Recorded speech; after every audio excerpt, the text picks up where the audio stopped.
आज 39वा दिवस चालू झाला. भोजन प्रसाद घेतल्यावर निघायचे असल्याने जरा उशिरा म्हणजे सकाळी 6 वाजता उठलो. घाटावर स्नान करण्यास गेलो. मैयाचे पात्र बरेच खोल, त्यामुळे खूप पायऱ्या उतरून खाली जावे लागले. स्नान करण्यापूर्वी आमच्या पंढरपूर दिंडीतील भगिनी श्रीमती चितळे प्रथमच भेटल्या.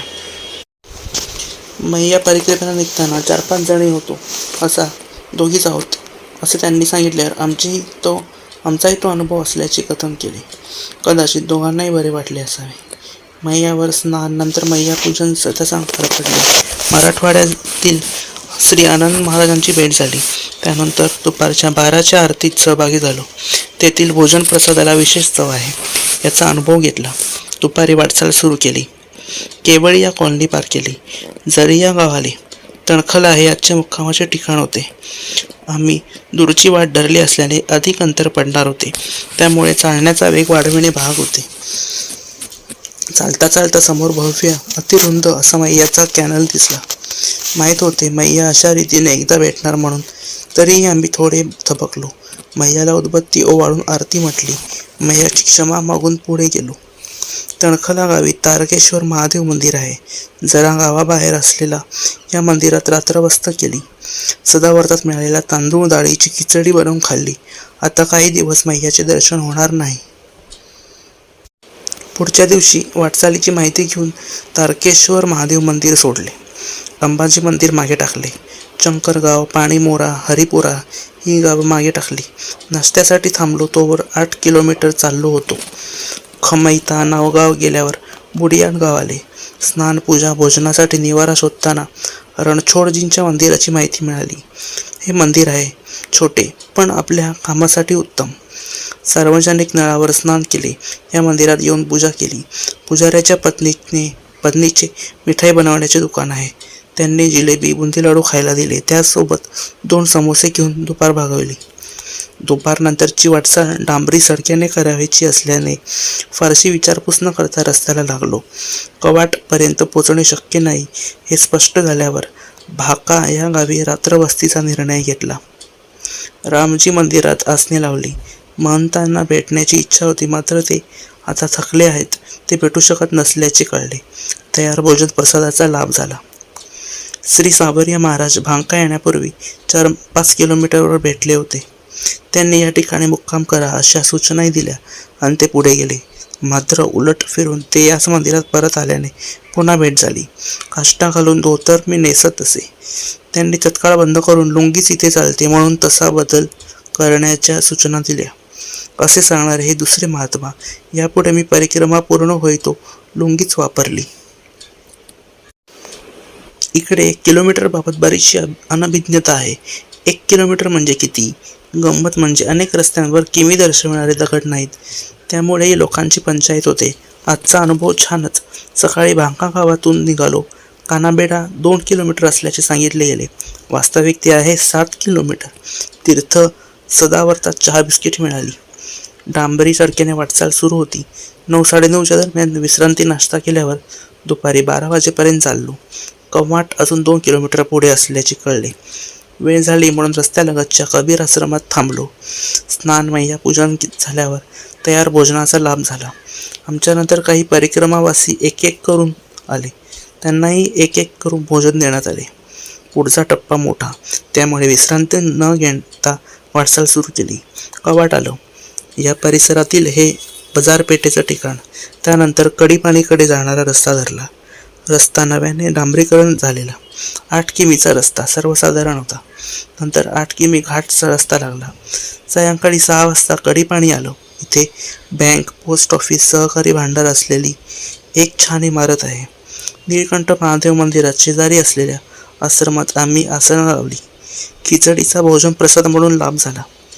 रात्रवस्ती केली. इथे आमच्यासोबत पंढरपूरवरून आलेले श्री निंबुळकर व त्यांचे मित्र रात्रवस्तीला होते. महंत श्रीराम बिहारी दास त्यागी परिक्रमावासियांची उत्तम सेवा करतात. रात्री ठरले की हाफेश्वरला एकत्र जाऊ. मात्र सकाळी उठलो तेव्हा श्री निंबुळकर त्यांच्या मित्रासह पुढे जाण्याच्या तयारीत होते. त्यांनी कार्यक्रमात बदल केला होता व त्यानुसार आज ते हाफेश्वरला जाऊन परत येणार आणि पुढे जाणार. आम्ही मात्र हाफेश्वरला जाऊन इथे येणार व मुक्काम करणार होतो. अनिका उरकल्यावर हाफेश्वरच्या वाटेला लागलो. एक मोठा उतार उतरून नदीच्या कोरड्या पात्रात उतरलो. रस्ता वळणाचा चढ उताराचा सोडून दिला. विशेष म्हणजे टेम्पो बस देखील आमच्याप्रमाणे पात्रातूनच ये जा करताना दिसले. ही उपनदी मैयालाच मिळणारी.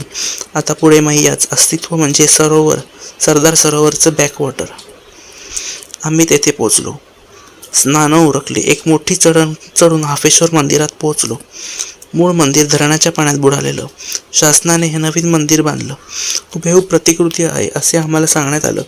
सध्याच्या पिढीला हे स्वीकारणे जड जात आहे. पुढच्या पिढीला हे स्थान मूळचे म्हणून वाटेल. सोरटी सोमनाथचा अनुभव तसा ताजा म्हणता येईल. सभामंडपात एक मोठी पिंड आहे. तिच्या मापानुसार गर्भगृह नसल्याने ती बाहेर ठेवली असल्याचे कळले. दुसरी एक पिंड बडाच्या झाडाने जखडून धरलेली पाहावयास मिळाली. माती नसली तरी केवळ पिंडबीर होणाऱ्या जलाभिषेकाने वाढलेल्या वडाचे उदरभरण होत असावे. वड अगदी टवटवीत आहे. दर्शन घेतले. भोजन प्रसाद झाला. आल्या वाटेने कडीपाणीला पोचलो. कालच्याच जागी मुक्काम केला. आज 43वा दिवस. 2 दिवसांच्या सहवासामुळे आणि सर्व सुविधायुक्त आश्रमामुळे कडापाणी सोडताना घर सोडल्यासारखे वाटत होते. वयोवृद्ध लालजी महाराज अत्यंत आदरणीय व्यक्तिमत्व आहे. त्यांनी हे स्थान निर्माण करून नावारूपाला आणले. वृद्धावस्थेमुळे सध्याच्या महंतांकडे श्रीराम बिहारीदास त्यागी यांना सर्व अधिकार देऊन ते केवळ एक उपासना करत एका जागीच बसून असतात. आलेल्या वाटेने परत 6.5 किलोमीटर डांबरी सडक घाट पार करून लिंबडी गावापुढे उजवीकडे उमठी रस्त्याला लागलो. एक मोठी उपनदी पार केल्यावर उमठी आलो. नंतर बरीच लांब जंगलवाट, नंतर शेतवाट पार करून बखतगडला पोहोचलो. मध्य प्रदेश सुरू झाला. गायत्री मंदिरात थांबून स्नान मैया पूजन केले. जवळचे जे होते त्यावर क्षुधाशांती केली. आज मंगळवार. बखतगडचा बाजार. आदिवासी मुली सजून धरून आलेल्या दिसल्या. मुलांची संख्या नगण्य. आदिवासी जेव्हा काही विकावयास आणतात ते कवडी मोलाने विकावे लागते. खरेदी चढ्या भावात करावी लागते. लसूण केवळ 10 रुपये किलो. वालाच्या शेंगा अशाच 5 रुपये किलो. टोमॅटो 3 रुपये किलो. पुढची 6 किलोमीटर वाटचाल डांबरी सडकेने फिंकीपर्यंत. पुढे 6 किमी कच्ची सडक. अशी 12 किमी वाटचाल करून अठ्ठा या गावी पोहोचलो. हनुमान मंदिरात कोणीही नव्हतेच. गायत्री मंदिर अतिशय दुरावस्थेत. शेजारी एक शाळा आहे. तिथे वरांड्यात रात्रवस्ती केली. भात भाजी बनवली. जेवण सुरू असताना मक्याची रोटी डाळ मिळाली. तिथेच निजलो.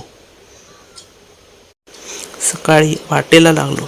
थोड्याच वेळात विंध्य पर्वतातून नव्याने तयार होत असलेल्या वाटेने चालू लागलो. घाट उतरून आल्यावर डांबरी सडक लागली. डांबरीकरणाचे काम सुरूच होते.